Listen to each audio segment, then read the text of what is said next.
বিয়ের পর শুধু মেয়েরাই সবকিছু হারায় না, পুরুষেরাও হারায়। হুম, আত্মীয়দের হারায় না, এতে বউরা মোটেও দায়ী না।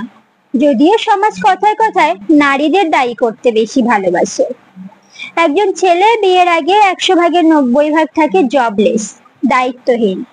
যখন দায়িত্ব থাকে না, তখন ছেলেরা বাবা মায়ের থাকে। সবার সাথে সারা দিন সারা রাত কাটাতে পারে, গল্প করতে পারে, বন্ধু আত্মীয়দের সময় দিতে পারে। কিন্তু যখন একটি ছেলের বিয়ে হয়, তখন তার জীবনে দায়িত্ব চলে আসে।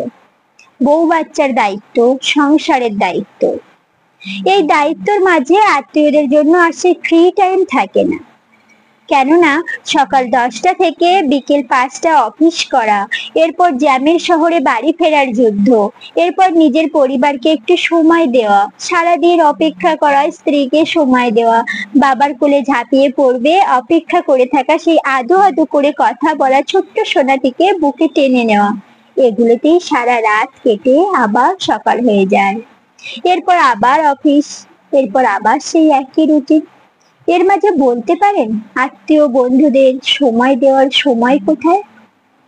পুরুষরা তো মেশিন নয়। বিয়ের আগের জীবন এবং বিয়ের পরের জীবন এক নয়। একজন পুরুষ যখনই আত্মীয় বন্ধুদের সময় দিতে পারে না, তখন কিছু মানুষ বলবে বউ দায়ী, বউ পাল্টে দিয়েছে। আহারে ছেলে বদলাই গেল রে, বউ বশ করছে তোমার পোলারে।